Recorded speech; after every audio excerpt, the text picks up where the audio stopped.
Welcome to our channel columns collection. آج کی اس video میں اوریہ مقبول جان صاحب کا جو کالم ہم آپ کے سامنے پیش کرنے لگے ہیں اس کا عنوان ہے خوشی سے مر نہ جاتے اگر اعتبار ہوتا۔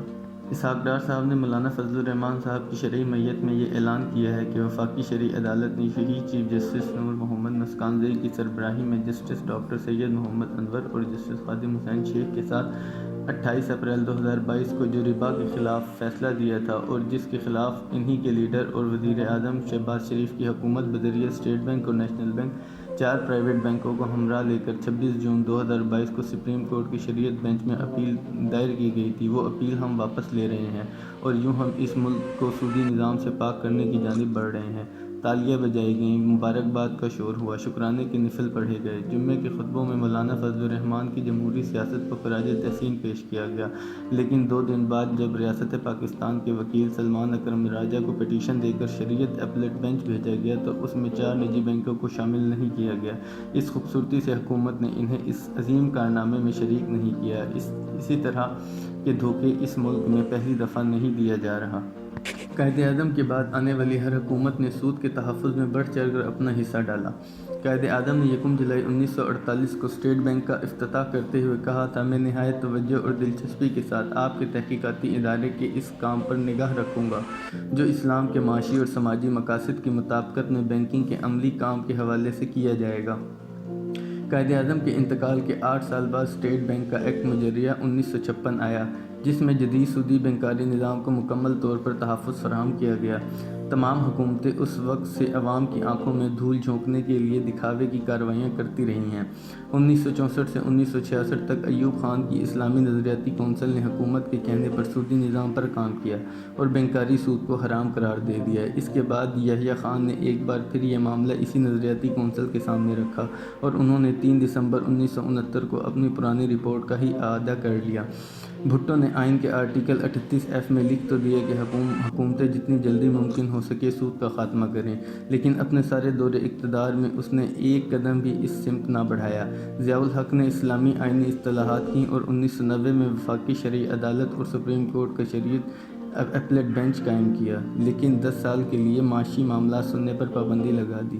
10 سال بعد بند ٹوٹا تو 1990 میں 115 درخواستیں وفاقی شرعی عدالت جمع ہو گئیں، جن پر اکتوبر 1991 میں وفاقی شرعی عدالت نے 157 صفحات پر مشتمل فیصلے میں 1 جولائی 1992 سے بینکاری کے تمام سود کو حرام قرار دے دیا۔ اس فیصلے کے خلاف انہی اسحاق ڈار صاحب کے قائد وزیر اعظم نواز شریف خود سپریم کورٹ میں اپیل میں چلے گئے۔ پھر ایک خاص مکاری کے ساتھ 7 سال نواز شریف اور بے نظیر کی وزارت عظمیٰ نے سپریم کورٹ کا شریعت بینچ ہی بننے نہ دیا۔ مشرف برسر اقتدار آیا تو یہ بینچ روزمرہ کی روٹین میں از خود بن گیا، جس نے فوری طور پر اپیل کو سنا اور 23 دسمبر 1993 کو 1000 صفحات پر مشتمل تفصیلی فیصلہ دیا اور 30 جون 2001 تک حکومت کو تمام سودی بینکاری کو ختم کرنے کا حکم دے دیا۔ پرویز مشرف نے پھر ایک شاطرانہ چال چلی، وہی جو آج اسحاق ڈار صاحب نے چلی ہے۔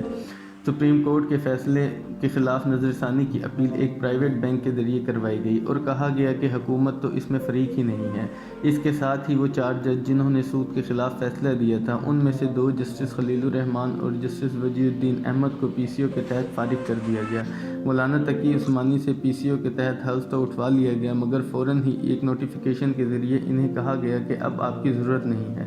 PCO کے تحت بننے والے چیف جسٹس شیخ ریاض کی سربراہی میں شریعت بینچ تشکیل دیا، جس میں علماء کرام کے نام پر اسلامیات کے پروفیسر ڈاکٹر رشید جلندھری اور قاضی فاروق کو شامل کر کے سپریم کورٹ کی تاریخ کا یہ انوکھا اور واحد نظر ثانی کا فیصلہ لکھا گیا، جس میں سپریم کورٹ نے اپنے فیصلے کو تو کالعدم قرار دے دیا، مگر اس کی جگہ خود اپنا کوئی فیصلہ تحریر نہیں کیا، بلکہ انتہائی چالاکی سے معاملے کو واپس وفاقی شرعی عدالت کو بھیج دیا کہ وہ اپنے ہی فیصلے پر نظر ثانی کرے۔ صرف یہ تھا کہ اگر سپریم کورٹ خود اپنے فیصلے پر نظر ثانی کرتی تو یہ معاملہ فوراً نمٹ جاتا۔ جان بوجھ کر وفاقی شرعی عدالت کو اس لیے بھیجا گیا تاکہ اگر دوبارہ وہ سود کے خلاف فیصلہ کریں گے تو ہم پھر دوبارہ دیکھ لیں گے۔ 20 سال یہ مقدمہ وفاقی شرعی عدالت کی غلام گردش میں گھومتا رہا اور عدالت نے اپنی 1991 کی پٹیشن نمبر L30 پر ایک دفعہ پھر فیصلہ دیتے ہوئے تمام بینکاری سود کو حرام قرار دے دیا اور حکومت کو اسے درست کرنے کے لیے 2027 تک 5 سال کی مہلت دے دی۔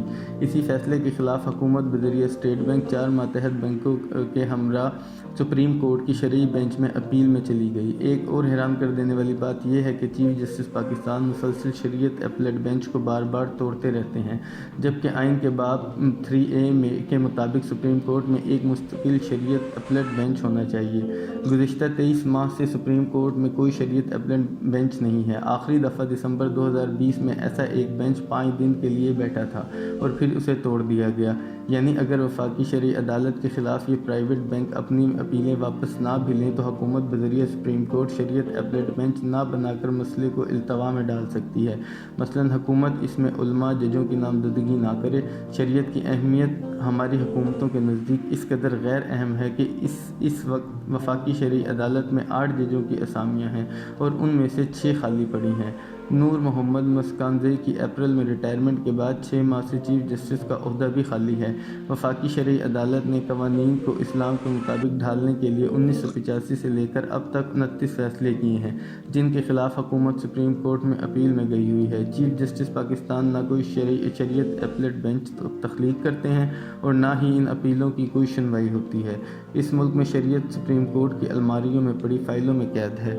کس قدر آسان ہے کہ اسٹیٹ بینک، جو اس وقت ملک میں 29 لوکل اور 4 غیر ملکی بینکوں کا ریگولیٹر ہے، وہ اپنی ریگولیشن میں حکومتی منشا کے مطابق فوراً اس فقرے کا اضافہ کر دے کہ وفاقی شرعی عدالت کے حکم کو منظور کیا جاتا ہے اور کوئی بینک اس کے خلاف اپیل نہیں کر سکتا، یا پھر حکومت خود اسٹیٹ بینک کے قانون میں یہی دفعہ شامل کر دے، تو پھر ان چاروں بینکوں کے پاس کوئی اور چارہ نہیں رہے گا سوائے اس کے کہ وہ اپنی اپیل واپس لے لیں۔ بصورت دیگر اس بنیاد پر ان کے لائسنس کینسل کیے جا سکتے ہیں، لیکن شاید ہم ایسا کبھی نہ کریں۔ مگر امید رکھنی چاہیے کہ تصوف کے دل دادہ اسحاق ڈار صاحب مولانا فضل الرحمان کے دباؤ میں آ کر، اور یہ دباؤ ایسا ہے کہ حکومت بھی گرا سکتا ہے، کوئی ایسا قانون منظور ہی کر دیں تو پھر کمال ہو جائے۔